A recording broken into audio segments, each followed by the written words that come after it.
Le monde d'à peu près. Chers auditeurs, bonjour. Voici un nouvel épisode de Monde à peu près, diffusé par Artemus, pour que l'information devienne connaissance. Les intervenants du podcast aujourd'hui sont Nicolas et Lamine. Bonjour messieurs. Bonjour à tous. Bonjour à tous. Artemus, ce sont des podcasts du Monde à peu près. Artemus, c'est aussi des chroniques que nous diffusons sur des sujets variés. Nous organisons aussi des conférences qui permettent aux participants de se rencontrer avec des gens de même intérêt et échanger de vive voix avec nos conférenciers. C'est sur notre site web artemus.info que vous trouverez de plus amples informations concernant nos activités et enregistrements. Faites-y un tour. Pour être tenu informé de nos actualités, inscrivez-vous à notre newsletter. Nous sommes d'ailleurs présents sur les différents réseaux et plateformes habituelles, YouTube, Odyssée, Facebook, X et Telegram. Merci d'avance pour votre soutien que vous pouvez exprimer avec des likes, des partages et des commentaires. Et notre invité du jour, Monsieur Lucien Cerise, bonjour. Bonjour, merci pour votre invitation. Merci d'avoir accepté notre invitation pour venir en Belgique. J'invite nos auditeurs de lire votre biographie sur conspiracyvatch.info. C'est assez complet et ça donne fort envie de lire vos ouvrages et suivre votre travail. C'est bourré d'erreurs. C'est possible, mais Oui. ça donne... Ça donne quand même fort envie de regarder ce que vous faites. Mais pour résumer, vous êtes docteur en philosophie. Ça commence. Je ne suis pas docteur en philosophie. Donc voilà, très bien. Ah oui. Non, mais il bosse très mal. Hein. C'est du travail bâclé. Mais ça vient pas de Conspiracy Watch. Le docteur en philosophie, c'était sur un site où on vend vos livres. Donc Oui, sur Amazon. Ouais. Mais Conspiracy Watch n'a pas vérifié. D'accord. Comme moi alors. Vous êtes spécialiste de langage et l'épistémologie, c'est juste. Oui. Et vous êtes auteur de plusieurs ouvrages, j'ai compté 7 au total, c'est juste aussi? Alors, je ne sais plus. Je n'ai pas en chiffre. Pas en tête. Le premier date de 99, le retour aux sources. Et le dernier, c'est le suprémacisme blanc, peuple autochtone et Great Reset, à l'édition Culture et Racines en 2021. Est-ce qu'il y a quelque chose après? Oui, en fait, après, il y a 2 rééditions. Donc, ce n'est pas des livres totalement inédits, puisque ce sont des rééditions revues et augmentées. Donc, la guerre hybride de l'OTAN en Ukraine, Ukraine, la guerre hybride de l'OTAN en 2022, qui a une réédition de Maïdan, la guerre hybride de l'OTAN de 2017. Donc, c'est un livre, première édition 2017, deuxième édition 2022, et Gouverné par le chaos, qui a connu aussi une 3e édition en 2023. Après une première édition en 2010 et une seconde édition en 2014. Très bien. Vous êtes souvent questionné sur les thématiques d'ingénierie sociale qu'on voudrait définir pour nos auditeurs, au-delà de la définition que j'ai trouvée sur Wikipédia. Je trouvais d'ailleurs fort intéressant de voir que cette plateforme s'est sans doute consciemment limitée dans la définition de l'ingénierie sociale à la facette de l'escroquerie informatique, sans évoquer le fait qu'il s'agit plutôt d'une volonté de manipuler la société dans sa globalité, à la façon de l'Open Society, par exemple, de George Soros. Pouvez-vous peut-être rapidement, en quelques mots, résumer de quoi s'agit-il et comment ça se traduit dans notre quotidien ? Oui, alors la définition que je donne aujourd'hui, en 2024, après avoir travaillé sur l'ingénierie sociale depuis une vingtaine d'années, la définition que je donne, c'est la transformation furtive des sujets sociaux, individus ou groupes. Donc ça va au-delà de la manipulation, puisqu'il s'agit de transformer la nature des sujets sociaux, transformer leur identité et si possible de manière irréversible. Après, on peut s'amuser, on peut transformer dans un sens et puis finalement revenir en arrière, etc. Mais disons, l'idée, c'est toujours ça, c'est d'avoir une approche instrumentale des sujets sociaux, c'est-à-dire en fait des êtres vivants. C'est un peu ce qui fait la jonction, ce qui fait le trait d'union entre la première génération de l'ingénierie sociale, c'est-à-dire les auteurs utopistes du 19e siècle, Et puis la deuxième génération, un siècle plus tard quasiment, c'est-à-dire les pirates informatiques, comme Kevin Mitnick, qui s'approprient cette notion de social engineering, en passant par-dessus Edouard Bernays et la fabrique du consentement, Engineering of Consent, et tout ce champ d'études qui concerne tout ce qui concerne la communication, et la diffusion des idées, et comment on prend le contrôle de l'opinion publique, comment on la façonne. Mais à chaque fois, ce qui fait le dénominateur commun, le trait d'union, c'est effectivement, on pourrait dire, la chosification du vivant. C'est-à-dire que dans les approches utopistes, on va traiter la société comme une machine, et on va essayer de la régler scientifiquement pour en quelque sorte optimiser le fonctionnement de la machine sociale. Donc c'est une forme de réification, de mécanisation, de chosification. Et puis tout ce qui concerne l'abus de confiance et l'usurpation d'identité, ça c'est vraiment l'ingénierie sociale au sens du piratage informatique, qui consiste à pirater là, à ce stade l'utilisateur de la machine. Eh bien on a affaire aussi à une approche instrumentale, puisque normalement une approche, on pourrait dire éthique, de l'autre, c'est une approche kantienne, c'est-à-dire l'autre est une fin, jamais un moyen. Là, dans l'ingénierie sociale, version piratage, ou neuropiratage, ou piratage des esprits, on traite l'autre comme un objet que l'on va pirater et que l'on va reconstruire, que l'on va déconstruire et reconstruire à volonté.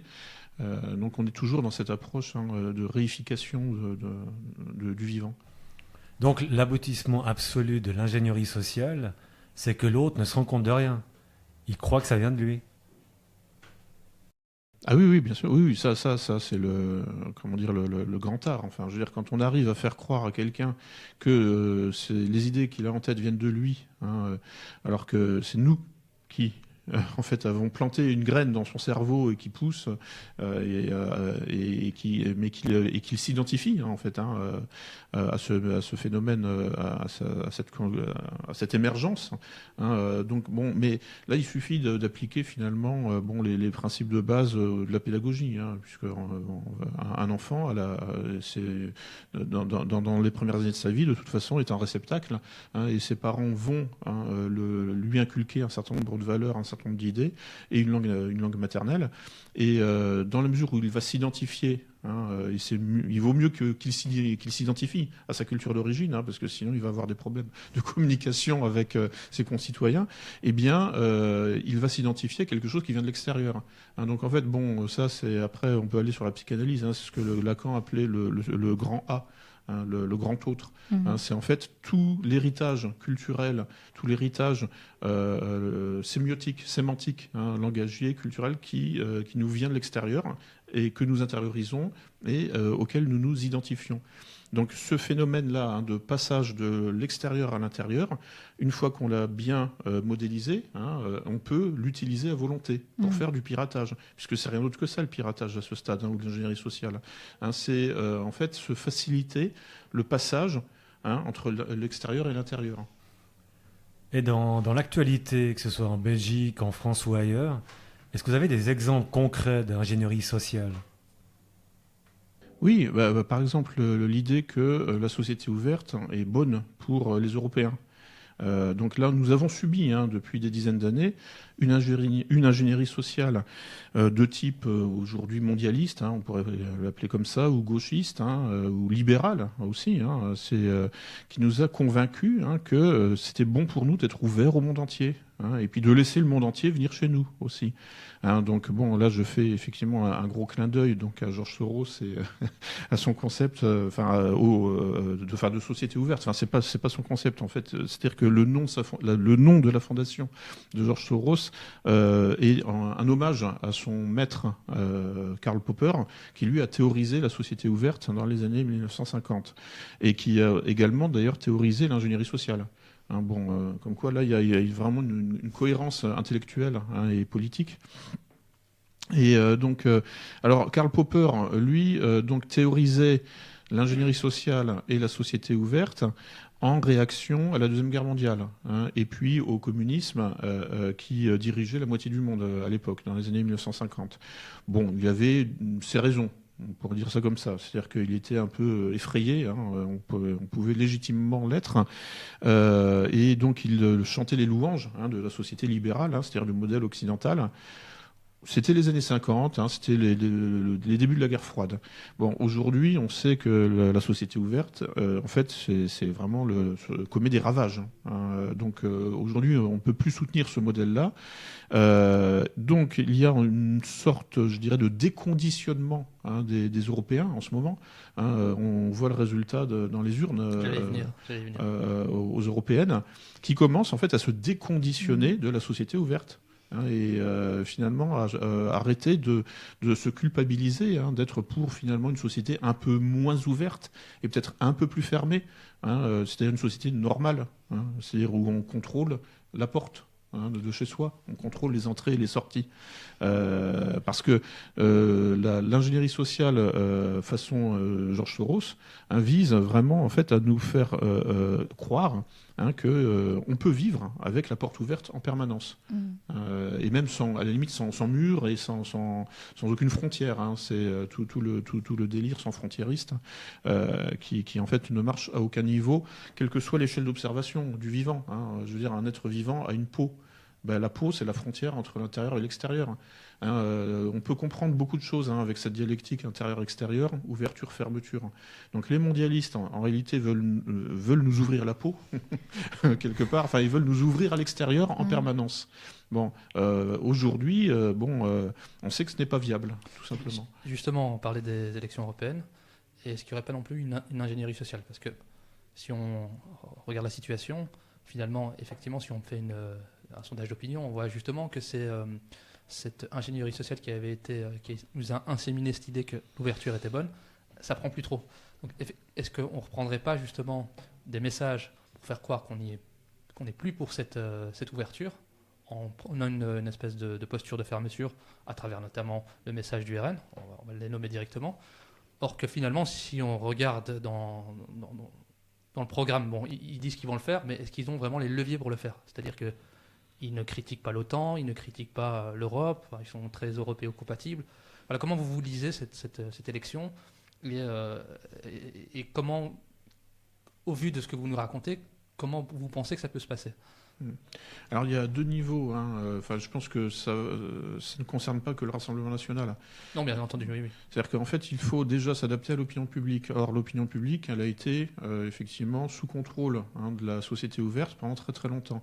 Donc si vous voulez être entendu par cette opinion publique, vous devez partir de cette donne, c'est-à-dire de l'état initial. Les conditions initiales, c'est en fait le gauchisme, le libéralisme, l'ouverture des frontières. Donc on part de ça. Et puis ensuite, alors il y a un outil d'ingénierie sociale qui s'appelle la fenêtre Overton. Oui. C'est tout simplement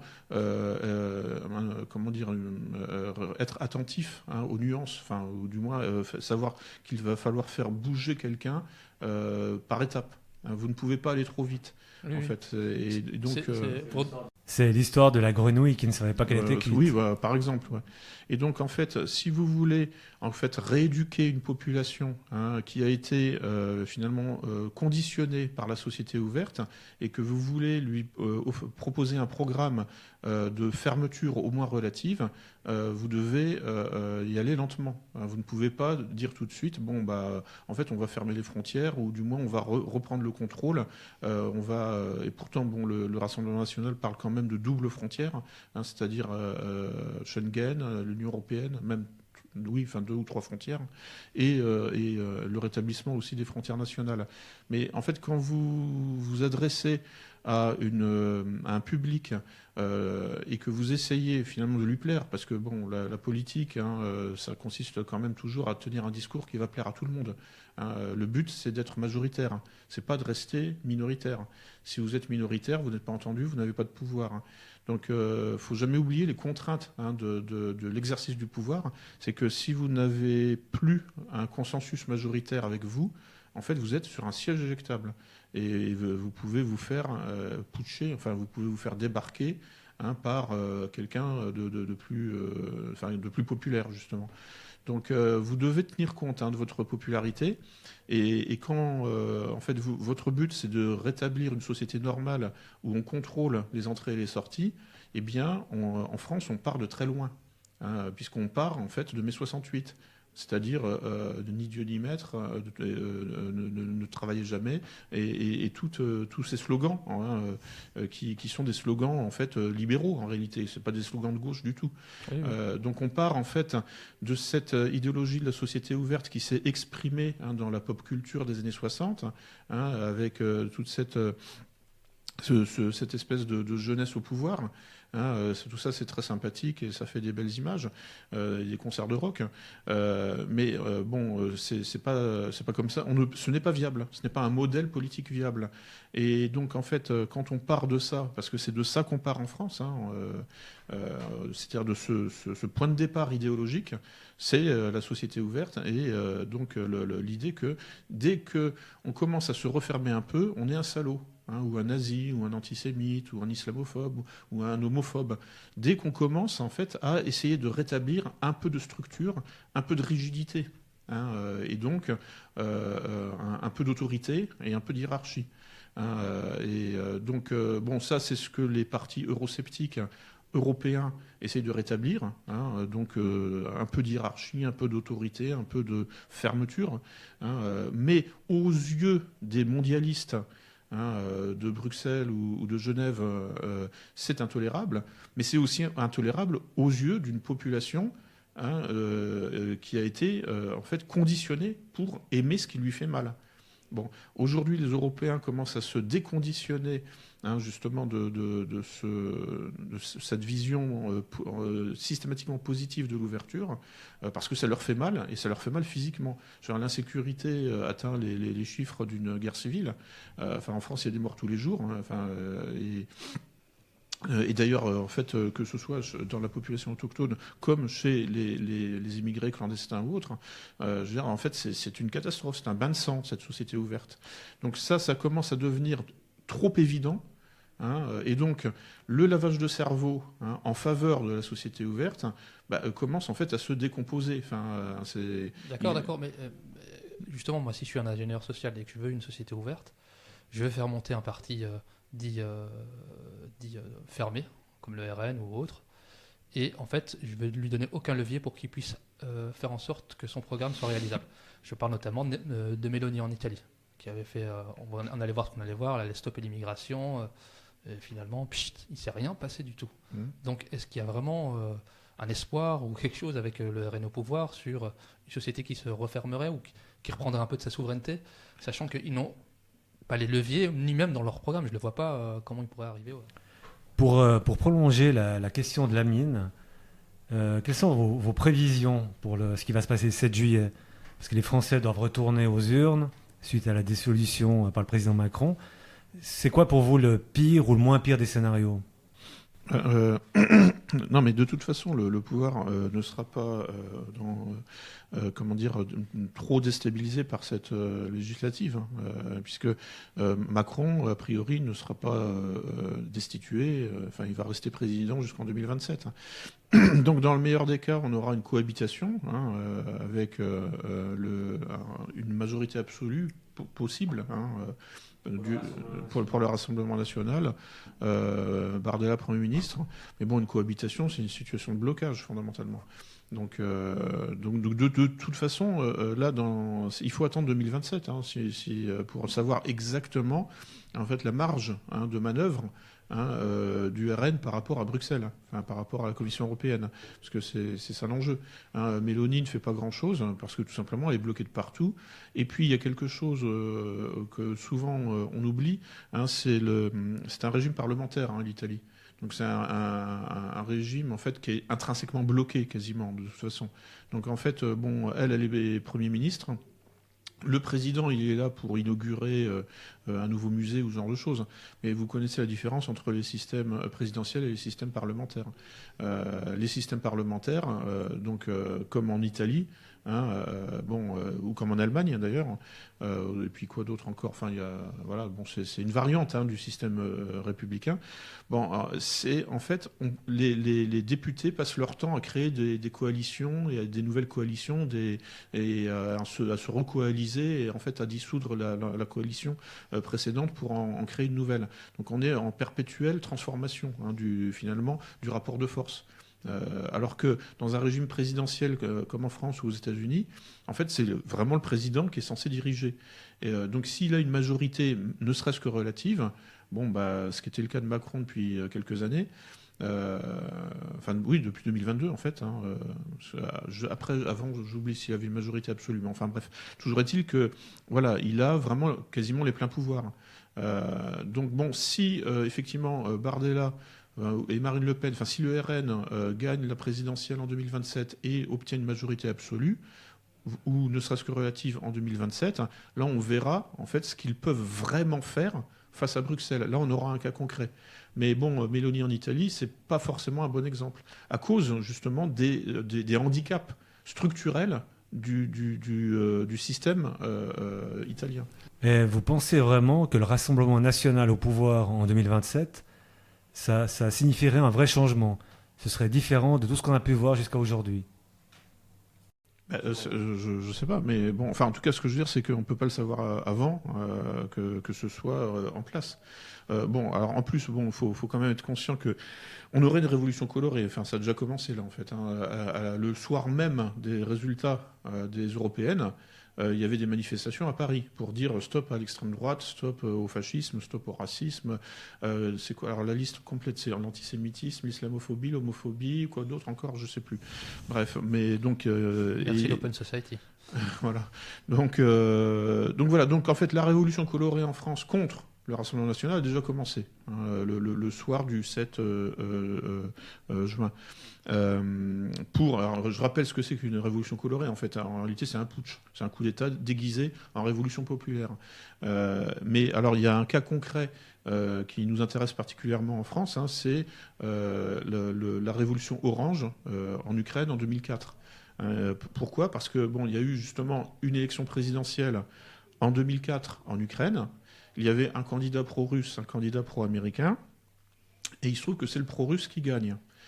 Ça ne plaît pas aux Américains et aux pro-américains, et ils lancent donc plusieurs semaines d'émeutes.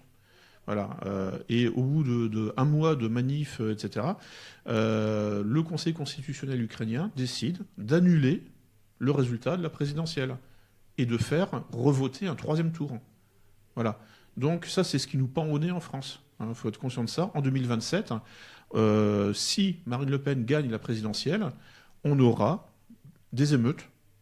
Elles ont commencé, il y a déjà 2 semaines. Mais elles seront encore plus violentes. Et puis, les hauts fonctionnaires peuvent être parfaitement honnêtes, mais ils peuvent être aussi très corrompus.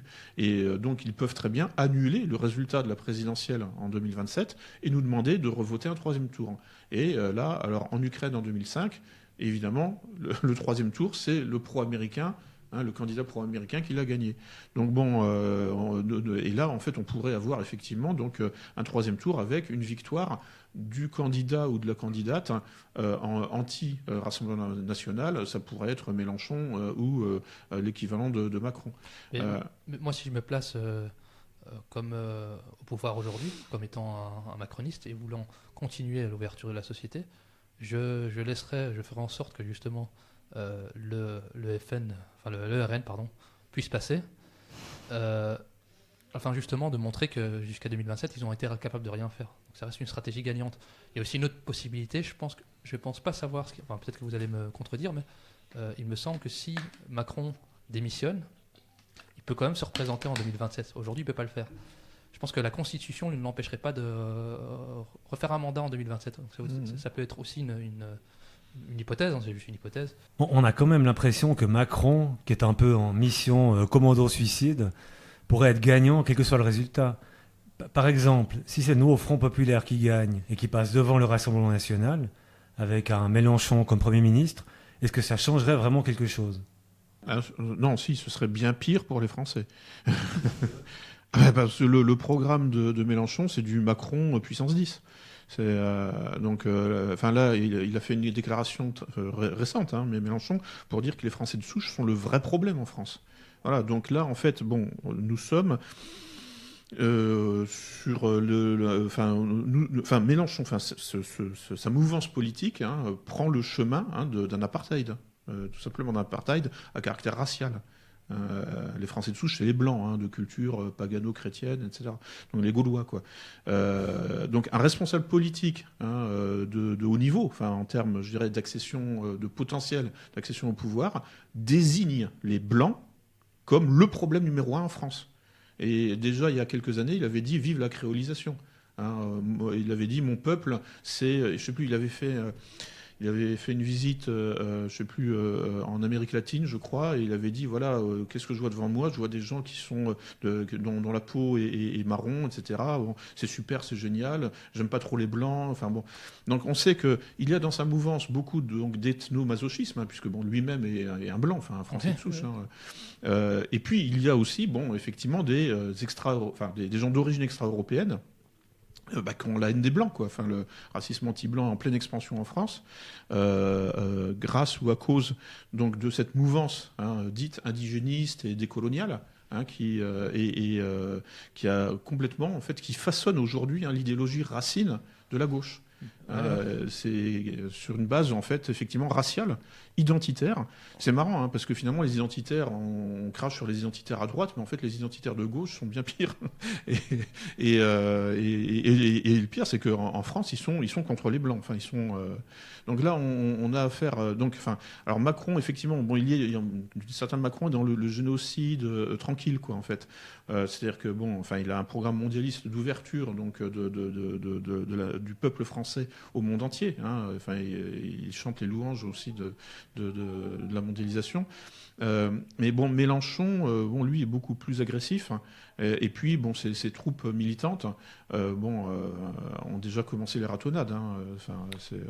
Après, Mélenchon, il vit un peu en dehors des réalités. Et en plus, je pense qu'il est suffisamment intelligent pour savoir qu'il se sabote quand il fait ce genre de sortie. Ça me rappelle la sortie aussi qu'il a fait récemment au Sénégal, où il explique aux Sénégalais qu'ils vont devoir être tolérants des gays et voter des lois pour le mariage gay. Il faut vraiment être à côté de ses bottes pour penser. Ou alors, je ne sais pas quelle lecture vous avez par rapport à ces déclarations qu'il peut faire. Est-ce qu'il y croit vraiment? Est-ce que c'est de l'autosabotage? Je ne comprends pas toujours très bien pourquoi il fait ce qu'il fait, sachant que d'un point de vue politique, c'est un excellent politicien, c'est-à-dire de carrière. Il sait très bien comment faire ça, il sait très bien comment amadouer son public. Il a suivi l'évolution théorisée par je ne sais plus quel groupe de pensée, d'un think tank de gauche, qui avait dit, il y a maintenant déjà une vingtaine d'années, la gauche a perdu le vote des prolétaires.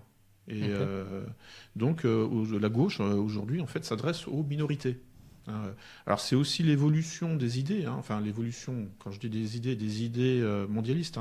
C'est-à-dire qu'il y a un courant qu'on appelle la déconstruction, qu'on appelle la French Theory, et qui est venu fertiliser le courant des études décoloniales qui, elles, commencent dans les années 50, parce que c'est vraiment un millefeuille, quoi, en fait. Faudrait, je sais pas si j'ai le temps on a combien de temps, en fait, parce que je peux récapituler tout ça. Il nous reste 1 minute 30. Bon, d'accord, ok. Non, mais ce que je veux dire, c'est que là, depuis quelques semaines, là, j'essaie de travailler sur une généalogie de la situation actuelle. Oui. On voit que ça commence. Pourquoi cette haine des Blancs en Europe, c'est-à-dire chez les Blancs? Pourquoi cette haine des Blancs, ce racisme anti-blanc est en pleine expansion et risque d'arriver au pouvoir, sérieusement? Pourquoi? Parce qu'il y a déjà un électorat non blanc.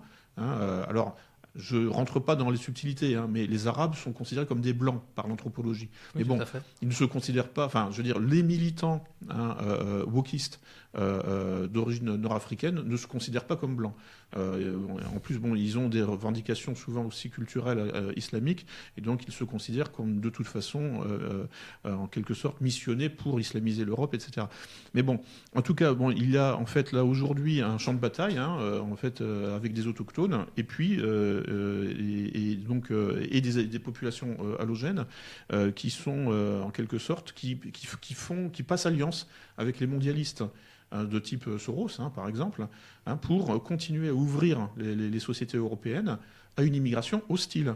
Parce que bon, si elle était pacifique ou du moins amicale, bon, on passe encore. Mais je veux dire, ce serait un remplacement tranquille. En fait, ça, c'est un peu le projet macroniste. Voilà, on va faire le grand remplacement, mais sans douleur. Le projet mélenchoniste, le projet des décoloniaux là, et des indigénistes, lui est beaucoup plus nerveux, ça se voit. Il y avait une manif là, contre le Rassemblement national à Paris il y a une semaine. Il y a une petite vidéo qui a circulé. Et puis bon, moi j'ai essayé d'aller dans une manif pro-palestinienne parce qu'en fait ça commence avec le 7 octobre, toutes ces manifs. Je me suis fait virer assez rapidement parce j'ai été repéré comme proche de Soral.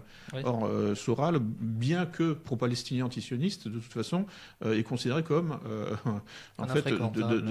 d'extrême droite. Un identitaire, presque.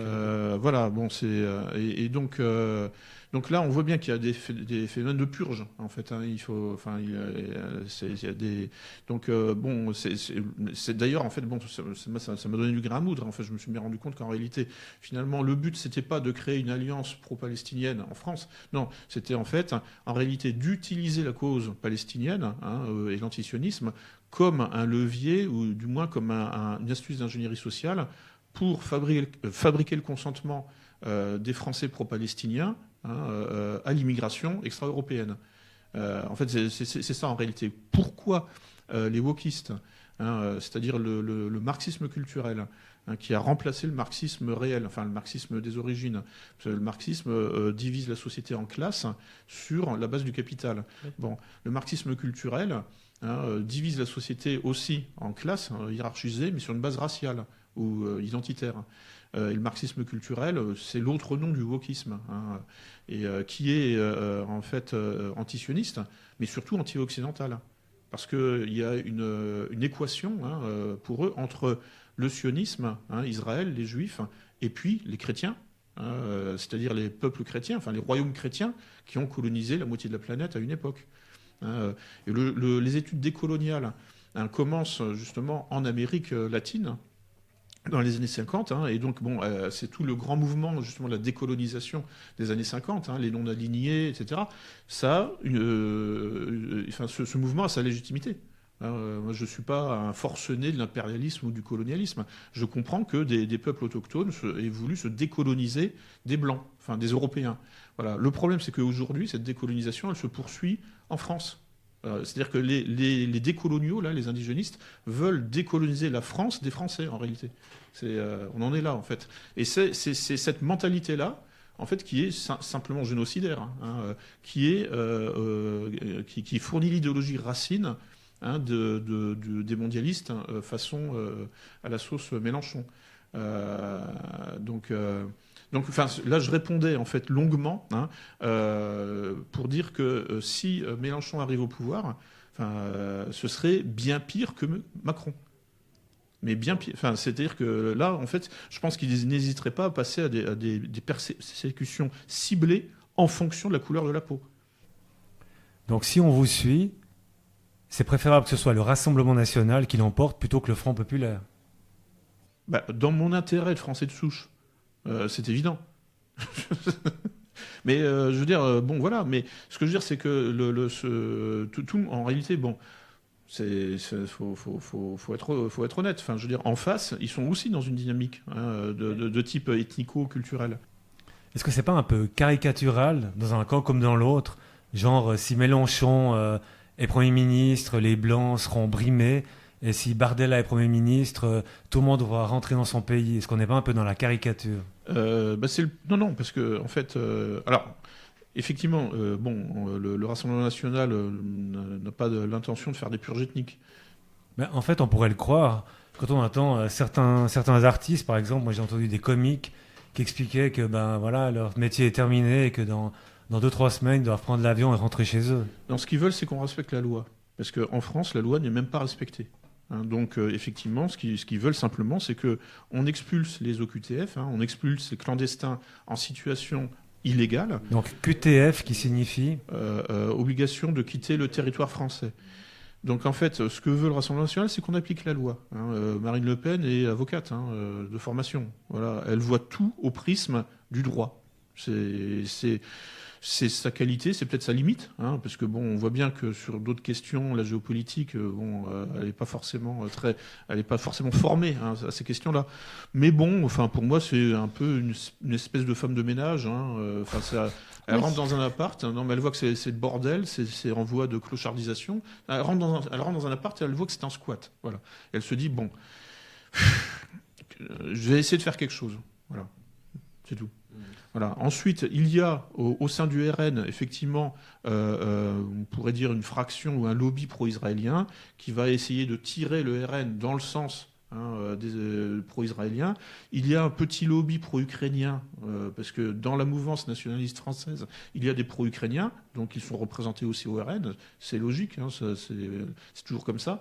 Donc eux aussi, ils tirent un peu dans leur sens. Et puis après il y a des nuances, hein, voilà. Donc effectivement. Justement, dans le RN, vous qui avez étudié la question, est-ce qu'il y a du suprémaciste blanc justement? Parce que vous avez étudié la question. Est-ce que c'est là qu'on les retrouve en France? Ils sont représentés par qui politiquement? En France, ils sont représentés par des micro-partis, enfin par des gens qui par exemple, se sont présentés. Oui, encore que ils sont même pas suprémacistes. Non, mais je pense à Forteresse Europe, par exemple. C'est un copain, là, Yvan Benedetti, mais ils sont même pas. Ils sont suprémacistes au sens où, en fait, ils ont une vision ethnico-culturelle, hein, de l'identité française, mais pas au sens où ils sont expansionnistes. Parce que le suprémacisme blanc, en fait, a deux définitions. Hein. Justement, est-ce que vous pouvez nous expliquer cette distinction?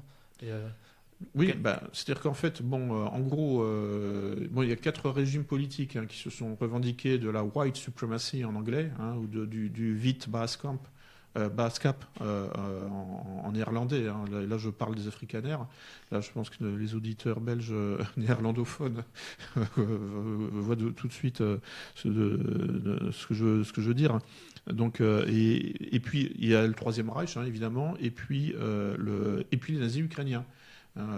Qui, depuis 2014, ont conquis les marges du pouvoir, hein, en Ukraine, mais qui se partagent le pouvoir avec des mondialistes. Hein. Donc ça, c'est le côté surprenant, hein, et fascinant, hein, de la chose. Bon. Mais sinon, le suprémacisme blanc, hein, au sens du wit Baaskap, des Afrikaners, en réalité, c'est en fait du nationalisme blanc. C'est pas du suprémacisme. C'est-à-dire que le suprémacisme blanc au sens du Troisième Reich, là, par contre, oui. C'est-à-dire que la race blanche est considérée comme supérieure aux autres races et elle doit étendre sa sphère d'influence. Donc il y a un suprémacisme blanc expansionniste, hein, représenté par le Troisième Reich historiquement, et les nazis ukrainiens, qui sont expansionnistes. Maintenant, depuis 2022, ils ont peut-être remisé leurs ambitions, mais ils continuent, hein, à créer des réseaux en Europe, hein, on le sait. C'est l'ordre Centuria, par exemple, hein, et puis le régiment Azov a encore des sympathisants un peu partout en Europe. C'est là où c'est marrant, puisque chez Azov, ils sont quand même sponsorisés par des mondialistes, quoi. Donc et pas du tout par ce qu'on va classer les conservateurs ou les protectionnistes. Comment vous expliquez cette contradiction qui est folle, quoi? Oui, mais c'est parce que en fait, il y a une convergence d'intérêts, hein, entre mondialistes et suprémacistes blancs. Comme il y a une convergence d'intérêts entre mondialistes et suprémacistes juifs, comme il y a une convergence d'intérêts entre mondialistes et suprémacistes islamiques ou islamistes, comme en fait les suprémacistes en général ont toujours des ambitions, hein, de domination mondiale, et d'expansionnisme, hein, donc de transgression des frontières. C'est la différence avec les nationalistes blancs, hein, par exemple les Afrikaners en Afrique du Sud, qui, effectivement, appliquaient un régime de domination des Blancs sur les Noirs, mais qui n'avaient pas d'objectif expansionniste, et qui même, à une époque, nourrissaient le projet, hein, en fait, d'accorder aux Noirs, en fait, leur propre État souverain. Hein, c'est pour ça qu'ils ont été dégagés par les anglophones, parce que les anglophones, eux, voulaient garder le contrôle des populations noires. Mais les Afrikaners, à un moment, en fait, voulaient simplement, ils se sont retrouvés dans le même pays qu'une majorité noire. Et au bout d'un moment, ils se sont dit, c'est pas viable, c'est instable en permanence, il y a des tensions raciales. Hein, et dans les années 1950, hein, ils nourrissaient le projet sérieux, hein, d'accorder, hein, finalement un pays complet enfin en fait de fractionner l'Afrique du Sud en deux parties, tout simplement, de la diviser en deux parties, où ils auraient gardé le Sud, le Cap, parce que c'est là qu'ils se sont installés en premier, et ils auraient donné toute la partie, la Johannesburg et Pretoria, aux Noirs. Et puis comme ça, ils auraient eu des relations de bon voisinage. Enfin, en tout cas, ça aurait permis d'apaiser les tensions internes. Bon, donc là, on parle encore de suprémacisme blanc concernant les Afrikaners, mais en fait, c'est pas du suprémacisme. Enfin, je pense l'avoir démontré. Là, leur but, était tout à fait... C'est communautaire. Oui, c'est communautaire, et c'est du nationalisme, en réalité. Mais est-ce que vous diriez qu'un suprémacisme blanc qui n'est pas expansionniste est recevable, voire acceptable? Alors, quand on parle des Afrikaners et qu'on dit qu'ils sont suprémacistes blancs, bon, en fait, c'est donc des nationalistes blancs. Et là, à ce stade, bon, c'est effectivement enfin, moi, je vois pas où est le problème. Enfin, voilà. Donc, il y a un abus peut-être de langage, de qualifier la vision africanaire de suprémaciste blanc. En fait, c'est le terme suprémaciste qui n'est pas adapté. Bah, pourtant, c'est comme ça que les Afrikaners sont... C'est avec ce terme, avec cette appellation qu'ils sont passés à la postérité, mais pour moi, c'est une erreur historique de continuer à les appeler des suprémacistes blancs.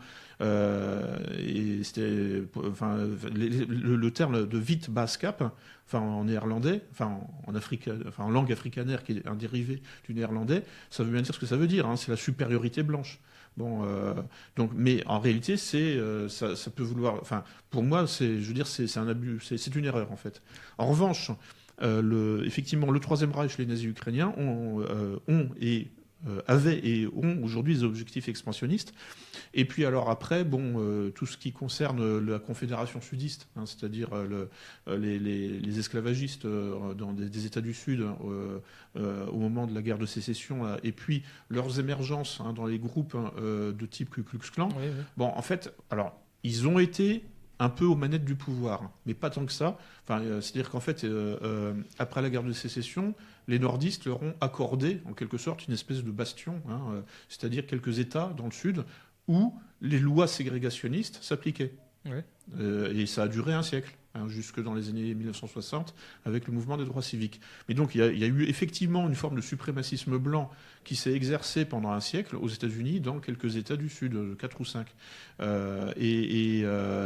Bon, mais c'était mitigé. C'était les lois de Jim Crow, et c'était mitigé par les nordistes. Donc en fait, le slogan, c'était séparés mais égaux.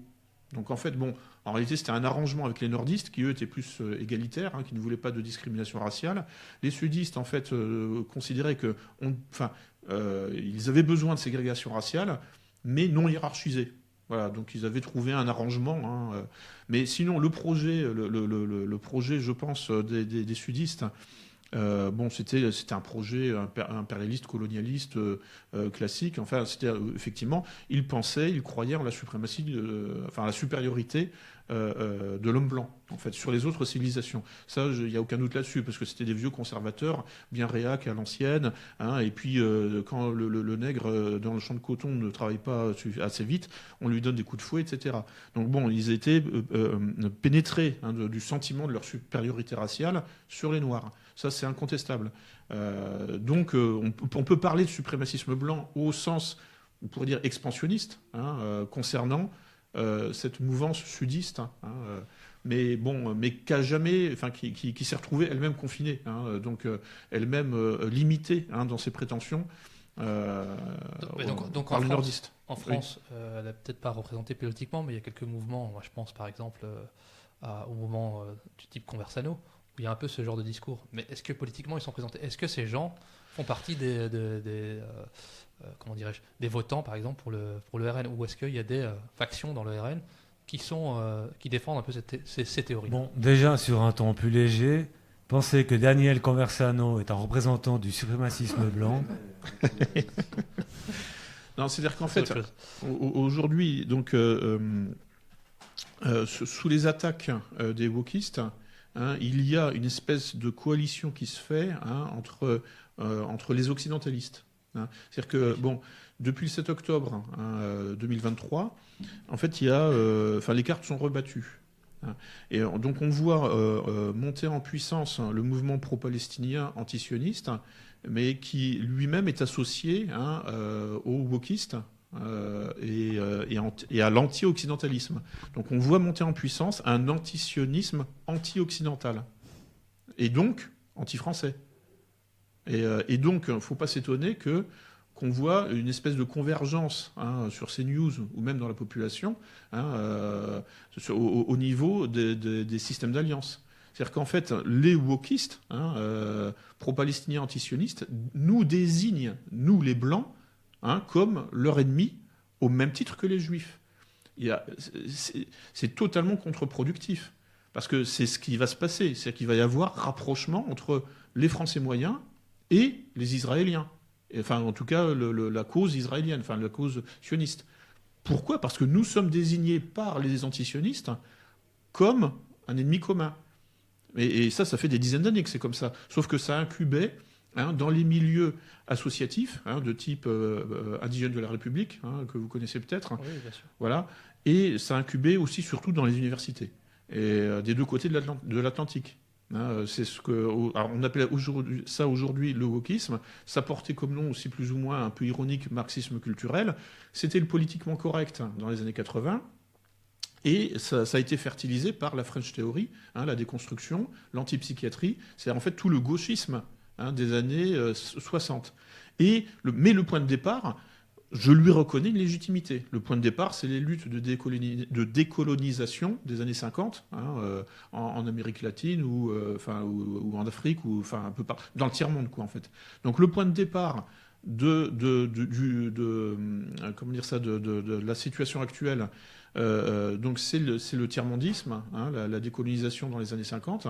Et aujourd'hui, en fait, le problème, c'est que la décolonisation, elle ne se fait plus, elle se prolonge en Occident. C'est-à-dire qu'il s'agit aujourd'hui pour les décoloniaux, pour les wokistes, de nous envahir au prétexte de se décoloniser. C'est-à-dire qu'en fait, je ne sais pas si vous me suivez, mais... Est-ce que ce ne serait pas finalement ça le triomphe de l'ingénierie sociale ? Tout est devenu trouble, on ne sait plus très bien qui est qui. On voit même par exemple des groupes LGBT qui sont maintenant pro-palestiniens. C'est peut-être ça la réussite de l'ingénierie sociale. C'est la grande confusion avec des dissensions de toutes parts. Ça, j'ai l'impression que ça se fait un peu tout seul, quand même. Ça se fait un peu tout seul. Malgré tout, il s'est aidé par, malgré tout, effectivement, des initiatives privées. Je reviens encore sur Soros. On retombe toujours sur lui. Mais effectivement, donc Soros, avec son organisation, en fait... On rappelle donc que George Soros, c'est ce milliardaire philanthrope qui a fondé l'Open Society et qui est partie prenante dans de nombreux domaines à travers le monde. Alors après, ils organisent aussi des manifestations. Enfin, je veux dire, ils essayent de peser politiquement, et puis bon, ils financent des groupes, mais en fait des sous prête-noms, en fait. C'est avec des associations écrans. Oui, bien sûr. Mais quand on fait le travail de recherche, on sait toujours qui a financé. On le voit toujours. Notamment ici, si vous regardez pour les auditeurs, si vous regardez on va dire des associations pro-LGBT, etc., pro-migrants, il y a forte chance qu'il y ait des financements qui viennent de par là. Voilà. Et donc, en fait, alors, en parallèle de l'histoire des idées, qui commence avec la décolonisation, ensuite le gauchisme, avec tout le côté, 68 art, c'est-à-dire les années 60, c'est Deleuze, l'antipsychiatrie, la déconstruction des grandes unités culturelles. Encore une fois, il faut apporter des nuances, parce que Derrida, ce n'est pas la caricature que l'on en fait aujourd'hui. Mais bon, le terme de déconstruction, en fait, est récupéré aujourd'hui, justement par les déconstructeurs de l'Occident. Puisque ce que voulait faire Derrida, c'était, en quelque sorte, semer le doute, en fait, dans les belles constructions culturelles occidentales. Et judéo-chrétiennes, essentiellement. Et c'est pour ça que là, en fait, on voit une continuité idéologique, un continuum, une sorte d'unité, d'ensemble au sens mathématique. Un ensemble est composé de plusieurs éléments. Après, il y a des ensembles avec un seul élément. Mais bon, là, il y a plusieurs éléments, mais qui appartiennent à la même famille de pensée, qu'on appelle aujourd'hui le wokisme, et qui, en fait, fait l'addition, au fil des années, de ce qu'on pourrait appeler la dictature des minorités. Enfin, en fait, c'est une addition de revendications de minorités, mais qui deviennent de plus en plus intolérantes, et surtout qui commencent en fait à inverser le sens des mots. Parce que, bon, quand une femme voilée prend la parole dans une manifestation à Paris pour dire « nous allons continuer à nous décoloniser », qu'est-ce qu'elle veut dire ? Si elle était en Algérie, par exemple, ça voudrait dire « on va virer les Français ». Je comprends tout à fait. Voilà. Indépendamment de ce que les Français ont pu apporter, mais on s'en fout. Je comprends tout à fait le mécanisme de la décolonisation anti-impérialiste, etc. Mais quand une femme d'origine nord-africaine dit « nous allons nous décoloniser en France », en fait, elle veut dire qu'elle va virer les Français de France. C'est ça qu'elle veut dire, rien d'autre. Et là, on se retrouve face à cette menace-là, soutenue par les réseaux mondialistes, wokistes, etc., pro-LGBT, d'où, effectivement, ce qui explique ce phénomène étrange, où, par exemple, Judith Butler, donc, qui est la principale théoricienne du LGBT, en 2006, a porté son soutien public au Hamas et au Hezbollah, au prétexte, au motif que le Hezbollah et le Hamas font partie de la gauche, la global left, donc la gauche mondiale. Voilà. Pourquoi ? Parce que le Hamas et le Hezbollah luttent contre Israël, et que Israël est un représentant de l'Occident, et que, donc, du capital, du capitalisme, donc de l'homme blanc, dominateur, répressif, réactionnaire, conservateur. Donc, il faut lutter contre ça. Donc, tout ce qui va lutter contre l'Occident, et l'Occident, c'est Israël, mais c'est aussi la France des Français moyens. Le problème, c'est que, voilà, on est dans une espèce d'amalgame, mais tout ce qui permet de lutter contre l'Occident aura une connotation positive, et sera qualifié de progressiste, et sera donc soutenu aveuglément. Et c'est pour ça que les LGBT ont peut-être 5 minutes d'espérance de vie dans la bande de Gaza, mais ils soutiennent aveuglément le Hamas et le Hezbollah. Mais on a vu, en fait, ça se met en place quand ça commence véritablement, enfin, cet hybride, on pourrait dire, libertaire islamique, ou islamo-gauchiste, c'est le terme de Taguieff. Mais finalement, le premier représentant de cet hybride islamo-gauchiste, c'est le fameux philosophe Michel Foucault, qui est un génie absolu. Faut lire, surveiller et punir, c'est vraiment son chef-d'œuvre, mais tout le reste est à connaître. Mais en plus, surveiller et punir, ça se lit bien, quoi. Enfin, ça se lit comme un roman, quoi. Donc, il n'y a pas de jargon. Et qui était homosexuel, et qui pratiquait, enfin, qui était dans voilà, les pratiques sadomasochistes, le bondage, là, enfin, on se ligote, etc. Bon, mais qui était simultanément un grand fan, un grand admirateur de la révolution islamique d'Iran en 1979. Donc, il soutenait le régime religieux iranien des ayatollahs, tout en sodomisant des gens, tout en pratiquant, tout en ayant une sexualité totalement libertaire à Paris qu'il n'aurait jamais pu avoir à Téhéran, c'est évident. Mais cet hybride étrange vient du fait que Michel Foucault se positionnait dans le camp anticapitaliste, donc anti-impérialiste, anticolonialiste, anti-américain, anti-occidental au sens général, et qui dit anti-américain dit pro-iranien. En fait, ce sont des espèces... Comment dire ça c'est difficile d'échapper à ces glissements cognitifs, vous voyez ce que je veux dire, qui créent des systèmes d'alliance, parfois contre nature, mais c'est presque contre notre volonté. C'est-à-dire que c'est un peu, vous connaissez la petite phrase, les ennemis de mes ennemis sont mes amis. Bon, en fait, ça c'est un opérateur cognitif. Oui, d'accord. Mais après, quand vous parlez d'islamo-gauchisme, moi j'ai toujours du mal avec ce terme parce que c'est un oxymore en fait. Parce que quand vous parlez d'islamo-gauchisme, vous parlez de blancs qui vont s'allier à un moment donné à l'islam ou l'islam politique pour arriver à leur fin. C'est juste ça en fait. Ça ne représente pas l'islam en fait. Et quand on utilise ce terme, on a l'impression que c'est le vote des banlieues pour les mouvements pro-palestiniens. Or que on peut pas être les deux en fait, c'est compliqué. Il y a aussi autre chose que vous avez dit, j'aimerais bien vous entendre aussi, sinon je vais l'oublier, c'est que vous avez parlé de civilisation judéo-chrétienne en parlant de la France. j'ai pas l'impression que ce soit. De nouveau, on est dans une oxymore, on peut pas être et l'un et l'autre. Alors, le débat, il n'est pas sur la réalité, là, en fait. Hein. Là, on est dans les... on est dans les accusations. Hein. Enfin, là, je parle de l'accusation D'accord, ok. qui porte sur le français moyen. Le français moyen est accusé d'appartenir à la civilisation judéo-chrétienne par les islamo-gauchistes. D'accord, ok, d'accord. Et que les islamo-gauchistes existent ou pas, à la limite, c'est pareil, c'est un débat secondaire. Ouais. Mais ce que je veux dire, c'est que de fait, les manifs pro-palestiniennes peuvent être qualifiées d'islamo-gauchistes parce qu'elles unissent des islamistes et des gauchistes. Ok, d'accord. Et donc, l'ennemi de mes ennemis, l'ennemi de mon ennemi et mon ami, en fait, c'est une sorte d'opérateur cognitif qui permet donc de créer des systèmes d'alliance contre nature. Oui, oui. Donc qu'il faut savoir utiliser. Parce que quand du vous coup, êtes... ils intègrent en eux-mêmes leur dissolution. On est d'accord. C'est-à-dire que ça peut pas durer cette histoire. C'est qu'à un moment donné, comme vous l'avez expliqué plus tôt, qu'ils aillent dans une terre islamique, les LGBT, ça va pas durer longtemps. Alors, en fait, ce qui fait l'unité de cette alliance, de ce front commun, c'est l'ennemi commun. Oui. Moi, je passe mon temps à rappeler la réflexion absolument géniale de Carl Schmitt. Le geste fondateur de la politique, c'est la désignation d'un ennemi commun. Oui. C'est comme ça que vous créez l'unité dans un groupe. Parce que sinon, tout le monde se regarde en chien de faïence, tu vois, et comme on a tous notre singularité, on est tous dans une petite revendication subjective. Le seul moyen de créer de l'unité dans un groupe, en fait, c'est d'avoir un ennemi commun et donc de hiérarchiser les ennemis, finalement. Donc, mon ennemi d'hier va devenir mon allié d'aujourd'hui contre un ennemi encore plus dangereux. Et c'est comme ça que l'islamo-gauchisme fonctionne. Et lui-même crée,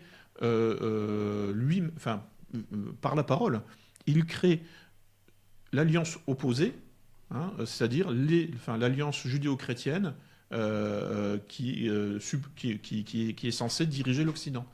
Et c'est pour ça que le mouvement wokiste, ça c'est quelque chose qui échappe totalement à toute la sphère dissidente entre guillemets en France. Ils ne comprennent pas en fait comment fonctionne aujourd'hui le wokisme. Le wokisme désigne les juifs et les chrétiens comme étant l'ennemi prioritaire. Et à l'intérieur du groupe wokiste, il peut y avoir des tensions entre les islamistes, ou les musulmans conservateurs et les LGBT, mais ces tensions seront aplanies, seront pacifiées pour lutter contre l'ennemi commun, jugé encore plus dangereux, à savoir l'Occident judéo-chrétien. Oui. J'ai aussi cette impression, parfois, en vous écoutant aussi, mais en observant un peu ce qui se passe, c'est qu'ils ont toujours... les ingénieurs sociaux, ils ont toujours un pas d'avance. En fait, ils lancent plein d'initiatives, ils vont voir ce qui prend, dans quel sens ça va, ils vont se mettre en position pour pouvoir diriger dans le sens dans lequel ils veulent. En même temps, ils créent un chaos, on ne comprend plus rien, qui est allé avec qui, tout ça. J'ai vraiment cette impression parce qu'en regardant de l'extérieur, parfois, on ne comprend plus rien. Qui fait quoi? Qui est contre quoi? Les alliances se font, se défont. Eux, ils observent ça. Ils regardent dans quel sens ça va aller, comment on pourrait diriger ça. Oui, d'ailleurs, on pourrait conseiller la lecture d'un ouvrage qui s'appelle « Gouverné par le chaos ». Exact. Oui, mais alors, la stratégie du chaos intentionnel, planifiée, a ses limites. Moi, ce que je vois surtout, c'est que la mondialisation a des effets intrinsèques. La mondialisation réduit les distances. Et donc, c'est un vaste processus de mélange. Donc, on pourrait dire de métissage. C'est-à-dire, et donc d'association des opposés. Il y a une dimension dialectique dans la mondialisation. En fait, des choses qui ne se fréquentaient pas, les isolats ethniques d'il y a 2000 ans, par exemple, donc des gens qui habitaient à l'autre bout de la planète, aujourd'hui, peuvent entrer en contact. Oui. Et donc, ça crée une confusion au niveau global. Ça crée un chaos général. Et ça, je suis désolé, mais personne n'en est responsable. Fondamentalement, c'est l'histoire de la technologie, en fait. C'est la technique qui permet ça. Et qui est responsable de ça? C'est les inventeurs. Les inventeurs n'ont pas forcément de projet politique. Donc, ça non, mais ceux qui ont mis à disposition de toute la population mondiale les technologies, c'est quand même... mais ça a été avec un but quand même. Ça se fait tout seul. Hein. Enfin, je veux dire, quand l'humain a inventé le chemin de fer, il était évident que ça allait se diffuser sur toute la surface de la planète. Quand l'humain a inventé la voiture, pareil. Quand l'humain a inventé l'avion, pareil. Quand l'humain a inventé la télévision, la radio, l'informatique, il était évident que ces technologies allaient se diffuser sur toute la surface de la planète.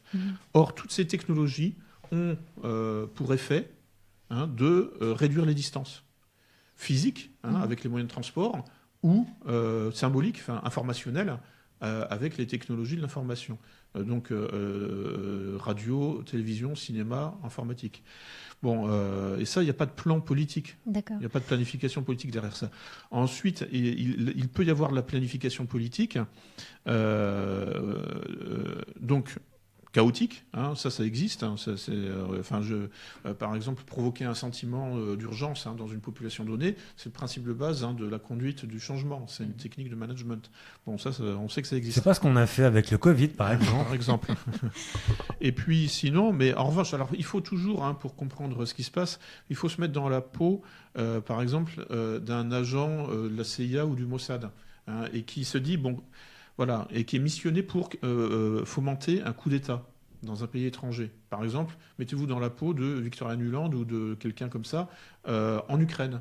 Voilà, comment vais-je organiser un coup d'État ? Bon, je cherche d'abord les forces en présence qui ont envie de faire ce coup d'État, parce que sinon, c'est pas la peine. Or, il se peut que ces forces soient très hétérogènes, éclectiques. Par exemple, en Ukraine, en 2013, donc il y avait, par exemple, les réseaux Soros, qui étaient déjà là, qui organisent en 2013 la première Gay Pride en Ukraine. Et puis, par ailleurs, il y a des groupes de combat néo-nazis qui sont des restes des réseaux gladiaux de l'OTAN, issus de l'Italie mussolinienne et de l'Allemagne hitlérienne. Et bon, il y en avait encore, voilà. Donc, vous vous dites, ok, les uns comme les autres, eux sont prêts à se battre, en tout cas à descendre dans la rue, et puis à manifester, à taper sur des bidons pour donner une image de révolution populaire. Et puis les nazis, on les mettra dans les coins comme ça, en fait, parce que ça donne quand même une mauvaise image en fait en Occident. Donc on les utilisera de manière plus méthodique pour défoncer un cordon de CRS, etc. Bon, voilà, mais donc il y a en fait un usage proportionné, un usage méthodique, rationnel, de la diversité présente, de la diversité putschiste potentielle dans toute société. Toute société humaine a un potentiel non seulement de violence, d'agressivité, mais aussi de changement, de renversement du pouvoir. Il y a toujours des petits jeunes qui ont envie de renverser le pouvoir détenu par le vieux barbu, quoi. Donc voilà. Et puis donc il faut repérer tout ça. Et ça, croyez-moi, les grands services secrets, la CIA, le MI6 pour commencer, qui est vraiment le premier, c'est les Britanniques, le Mossad, la DGSI, DGSE pardon en France, mais aussi, alors chez les Orientaux, le KGB, évidemment, aujourd'hui FSB, les Chinois, tout ça, savent parfaitement cartographier l'état de putsch potentiel dans tel ou tel pays. Soit pour l'utiliser, soit pour le juguler, au contraire. Ils savent utiliser la psychologie, ils savent utiliser les références culturelles, et ils ont des unités de recherche, etc. Tout ça, je le mets dans mon bouquin, en fait, sur la guerre hybride de l'OTAN en Ukraine. Je rapporte toutes les sources, parce que aujourd'hui, effectivement, comme je disais, Internet réduit les distances, donc ça réduit les distances aussi entre le français moyen et les services secrets. Et donc, c'est vrai. Et puis, les Américains, il faut leur reconnaître ça, ils ont une tradition de transparence, il faut avouer. Ils déballent tout à intervalles réguliers là, avec les archives de la CIA. La déclassification des documents. C'est ça, voilà. Donc... et ce que je voulais dire par là, c'est que mettez-vous à la place, tout simplement, d'un agent qui doit organiser des opérations clandestines à l'étranger. Vous regardez en fait qui a envie de se battre. En général, c'est les jeunes. Et puis ensuite, vous regardez en fait, il peut y avoir effectivement des différences politiques. Ça peut être des jeunes d'extrême droite. Des hooligans, par exemple, un peu nostalgiques du Troisième Reich.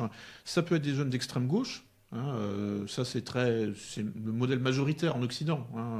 Voilà, donc, mais qui ont envie de se battre quand même parce que voilà, ils ont de la testostérone et puis ils aiment bien picoler, etc. Par exemple, c'est les antifas en France. Voilà. Et puis il y a aussi le Gladio B, c'est-à-dire le Gladio, c'est-à-dire la branche islamiste. De tous ces réseaux-là, et qui est cultivé littéralement. En France, c'est un vivier de ce gladio islamiste, c'est un vivier de paramilitaires terroristes islamiques. On est à Bruxelles, Molenbeek n'est pas très loin. c'est ça. Et là, en plus, l'OTAN joue à domicile en fait. Là, Mais il y a de très beaux endroits à Molenbeek. C'est pas la caricature qu'on en fait. Oui.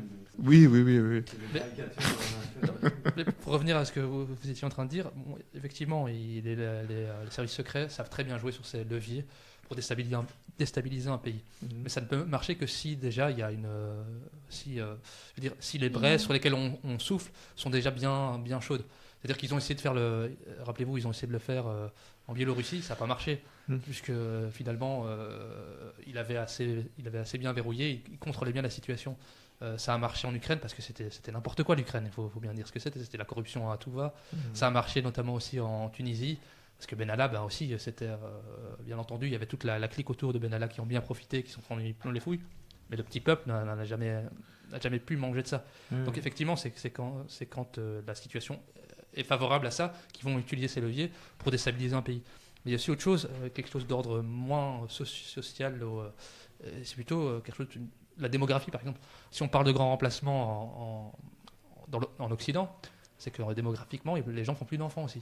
Donc il y a aussi derrière, je pense, une ingénierie sociale qui va détruire l'idée même de se reproduire, à travers notamment tous les mouvements écologistes. C'est-à-dire on va se dicaturer les trompes, parce que vous vous rendez bien compte que demain, si je fais un enfant, il va tuer la planète. Il y a aussi toute cette partie qui fait que finalement, les premiers responsables de cette situation, c'est les Français, les Belges eux-mêmes, qui ne sont pas capables de comprendre que s'ils ne se reproduisent pas, forcément, ils vont être remplacés par des vagues d'immigrants. Oui. Ah oui. C'est-à-dire que, oui, alors, donc c'est toujours pareil, en fait. Il y a des mécanismes planifiés, puis des mécanismes spontanés. Oui. Donc les mécanismes spontanés, c'est ce qu'on appelle la transition démographique. C'est quand on passe finalement du tiers-monde à un État développé. Et là, systématiquement, partout où finalement on connaît un développement économique, eh bien, ça correspond aussi à une chute de la natalité. C'est bizarre, on pourrait se dire, c'est le contraire, puisqu'on aura plus de prospérité économique, donc on va faire des enfants. Alors ça existait effectivement, par exemple, après la Deuxième Guerre mondiale, il y a eu les 30 Glorieuses, et puis effectivement, là, les Français se sont beaucoup reproduits. Mais ça n'a duré qu'une génération. Et donc c'est peut-être une exception. Mais bon, la règle, c'est que le développement économique, en fait, est mauvais pour la démographie et mauvais pour la natalité. Donc c'est bizarre. Mais bon, maintenant, je pense que avec justement des programmes d'ingénierie sociale, là pour le coup, positive, on pourrait planifier faire remonter la natalité, y compris dans un système développé sur le plan économique. Mais à ce moment-là, il faut sortir du capitalisme. Parce que le capitalisme, c'est le développement économique, mais c'est aussi l'instabilité. En fait, c'est l'imprévisibilité. Je ne vais pas vous raconter toute ma vie, mais je veux dire, j'ai une vie à peu près normale depuis seulement 10 ans. Non mais voilà, j'en ai 50, donc jusqu'à l'âge de 40 ans, en fait, en gros, je déménageais sans arrêt, j'étais, et puis alors soit j'étais célibataire, soit j'avais une copine, mais on ne vivait pas ensemble parce qu'on ne pouvait pas, pour des raisons matérielles ou autres. Donc en fait, tout est fait dans le capitalisme pour en fait vous plonger dans une instabilité permanente et qui est évidemment nuisible pour la natalité. En revanche, je vois par exemple le modèle communiste que ma famille a connu, j'ai une branche familiale dans les pays de l'Est, ou que des proches ont connu, ma propre épouse. Là, pour le coup, alors c'était développé, moins développé qu'en Occident, parce que c'était plutôt une espèce c'était les classes moyennes pour tous, quoi, en fait. C'est-à-dire que, il n'y avait pas de très riches, mais il n'y avait pas non plus de très pauvres. Et les gens avaient une natalité correcte. Toutes les familles faisaient en moyenne 3 enfants, 3-4 enfants par famille. Donc, bon, c'est... Donc là, on peut trouver un modèle intermédiaire entre le sous-développement et donc les familles nombreuses, parce que, bon, en quelque sorte, on se reproduit beaucoup, parce qu'il y a aussi beaucoup de mortalité infantile. Le capitalisme, où, bon, là, c'est du génocide planifié, quasiment, planifié par le chaos organisé. Bon, entre les deux, le modèle socialiste, quand je dis communiste, en fait, ou socialiste, en fait, je parle de la guerre froide, entre 1945 et 1990, a permis un développement économique et industriel, parce que bon, ils étaient quand même capables d'envoyer des fusées dans l'espace, et a permis aussi une natalité correcte, une natalité de renouvellement des générations suffisante. Bon, après, bon, pour les gens qui sont, comment dire, un peu trop susceptibles, on peut retirer le terme de socialisme ou de communisme, et on peut parler simplement, en fait, de développement économique et industriel non capitaliste ou non libéral. Mais bon, ça a existé dans l'histoire de l'humanité. Pendant 2 ou 3 générations, on a vu un système développé. Pas trop non plus. Je veux dire, ils n'ont pas connu justement toute la pop culture et tous ces phénomènes-là, et la jeunesse au pouvoir et la contestation de l'autorité. Et donc, bon, voilà, pendant 2 ou 3 générations, c'était un modèle qui était prévisible, en fait. Et c'est ça qui permet effectivement de se projeter dans l'avenir et de faire des enfants et d'avoir envie de faire des enfants. Parce que le problème du capitalisme, c'est l'imprévisibilité. Je ne sais pas de quoi sera fait mon lendemain. Et ça a été ma vie pendant très très longtemps. Pendant 40 ans. Ouais, à peu près, ouais. C'est bien parce qu'il y a des personnes qui ne savent toujours pas de quoi sera fait le lendemain, et ces personnes ont plus de 40 ans. Une question plus générale qui peut conclure sur tout ce qu'on vient de parler.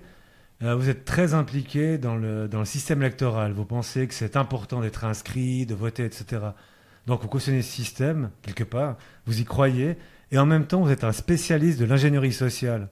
On peut imaginer que vous savez mieux que les autres, que tout ça est frelaté, voire frauduleux, et vous vous y inscrivez quand même. Est-ce que vous pensez vraiment qu'en s'inscrivant sur des listes, en étant élu, on peut avoir une réelle influence sur ce système? Ça semble vraiment contradictoire en ce que vous théorisez et ce que vous pratiquez.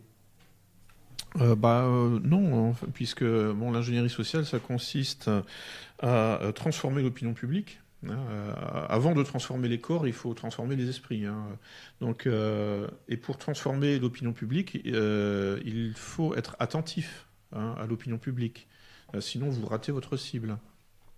Et le système électoral, c'est comme un gros sondage, avec en plus des conséquences légales.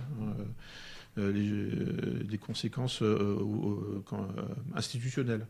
Et donc, c'est pour ça que les élections m'intéressent, parce que ça nous donne un cliché, ça nous donne une photographie de la situation, ça nous donne une photographie de l'opinion publique.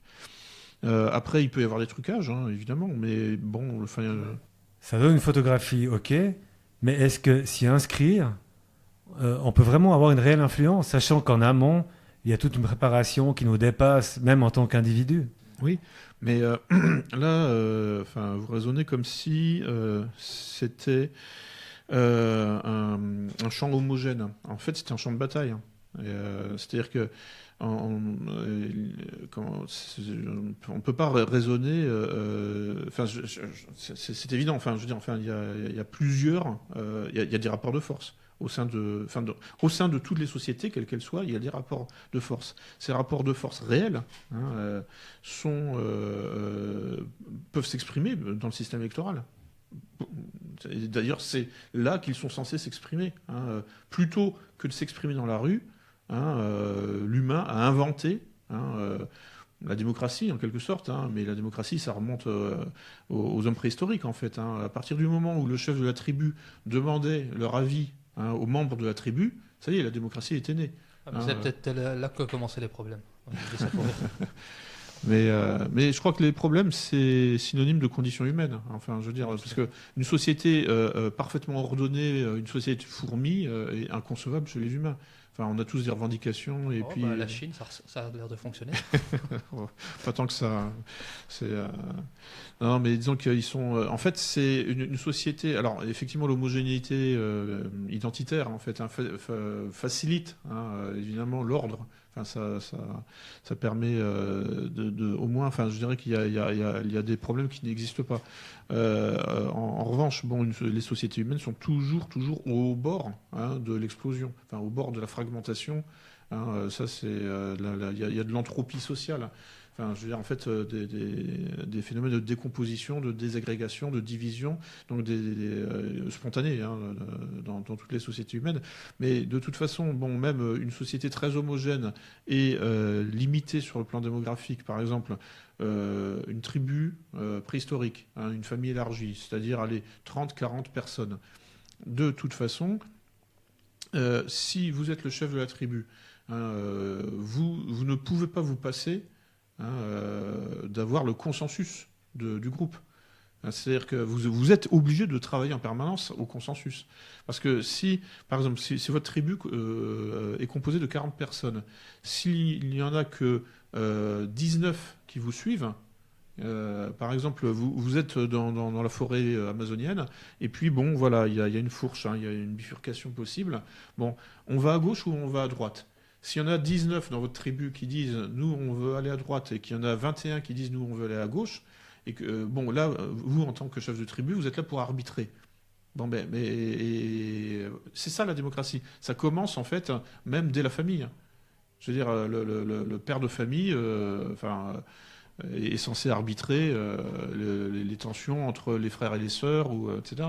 Donc en fait, c'est tout ce que l'on retrouve dans les sociétés de masse, dans le système électoral, etc., et dans toutes les études sur l'opinion publique, on retrouve ça dans le cercle familial, on retrouve ça avec les proches, enfin avec les amis, on retrouve ça au travail.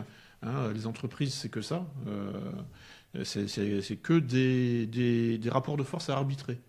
Alors dans l'idéal, évidemment, s'il n'y a pas de rapport de force, parce qu'il n'y a pas de plan social en vue, donc en fait, c'est comme dans la fonction publique, même si on ne travaille pas, à la limite, on est payé. Donc ça permet de... Non, mais c'est vrai, c'était ça, le communisme aussi, en fait. Il y avait des gens qui étaient payés à presque à rien faire, mais ça permettait, malgré tout, justement, en fait, de donner une place à tout le monde. Donc il y a le côté positif de cette espèce d'étatisme un peu Big Brother, un peu totalitaire. J'ai vu ça aussi dans des pays qui étaient dans la zone d'influence soviétique. La Syrie, je suis allé en 2019 et c'était marrant de voir en fait une quantité de petits fonctionnaires. On se demande, la fonction publique est pléthorique dans ces pays-là. Et pourtant, ils n'ont pas non plus des budgets. Après, du fait que c'était en guerre, c'est un pays en guerre, ils vont peut-être faire des coupes budgétaires dans les budgets de l'État, mais je veux dire, en fait, c'est des systèmes qui fonctionnent, qui sont viables, en réalité, parce qu'il n'y a pas de chômage quasiment, et c'est la réalité. Mais en fait, évidemment, on n'est pas dans la compétition, on n'est pas dans la concurrence. C'est pas un système concurrentiel. Dès que vous êtes dans le concurrentiel, et alors le concurrentiel commence très, très tôt, parce que quand vous êtes dans un environnement hostile, forêt amazonienne ou environnement préhistorique, c'est l'environnement, en fait, qui vous met la pression. Parce que vous ne le maîtrisez pas. C'est l'environnement qui vous maîtrise en réalité et qui peut effectivement vous réduire à néant. Et donc là, à partir de ce moment-là, toutes les décisions prises par la tribu sont des questions de vie ou de mort. Et donc là, imaginez les tensions extrêmes qui peuvent exister dans ce type d'environnement social. C'est-à-dire que parce que là on peut discuter gentiment là entre nous là avec des micros non mais c'est parce qu'en fait on n'est pas directement menacé par les bêtes sauvages ou par la tribu d'à côté qui n'a qu'une envie, hein, c'est de zigouiller tous les hommes et pour prendre nos femmes. Enfin, voilà. Donc, c'est comme ça que ça marchait. Enfin, je veux dire, en fait, quand il n'y a pas un arbitre suprême, hein, voilà, c'est-à-dire une autorité suprême qui dirige, enfin, qui apaise les tensions, bon, bah, c'est la guerre de tous contre tous. Donc, ça, c'est la condition humaine, native, originelle. Voilà. Alors ensuite, les humains sont des dieux. Enfin bon, désolé pour les amis croyants, mais parce que ça permet justement d'apaiser les tensions. Parce que justement, ça permet en fait d'organiser, hein, la société avec une autorité suprême qui sera garantie sur une transcendance. Hein, donc on ne fait pas mieux. Hein, c'est pas parce que finalement une autorité humaine peut toujours être contestée. Hein, même si le chef de la tribu c'est le meilleur chasseur, donc c'est le mec le plus baraqué. Bon, dans quelques années, il aura vieilli et à ce moment-là, je pourrais le renverser. Si moi je veux prendre la relève, hein, de la même manière, bon, enfin, je sais pas quoi, l'homme médecine, le chaman, etc. On peut toujours contester aussi, hein, sa sagesse ou ses compétences techniques. En revanche, bon, une autorité garantie sur une transcendance donc métaphysique, hein, donc bon, bah, là il n'y a pas de discussion possible. Et puis, bon, ben, voilà, quelque part, c'est ce qui permet de faire la sauce, hein, entre ce qui permet d'unifier la multitude. Parce qu'on passe notre vie dans cette dialectique entre l'un et le multiple. Et vivre en société, c'est comment faire de l'un avec une multitude. Comment faire de l'unité avec le multiple. Oui. Ça paraît être une bonne conclusion. C'est une excellente conclusion. Et avant de partir dans les eaux un peu plus métaphysiques, on va rester là aujourd'hui. Monsieur Cerise, nous vous remercions encore une fois de nous avoir accordé cet entretien. Ben, merci de m'avoir accordé votre écoute. Avec plaisir. Et à la prochaine.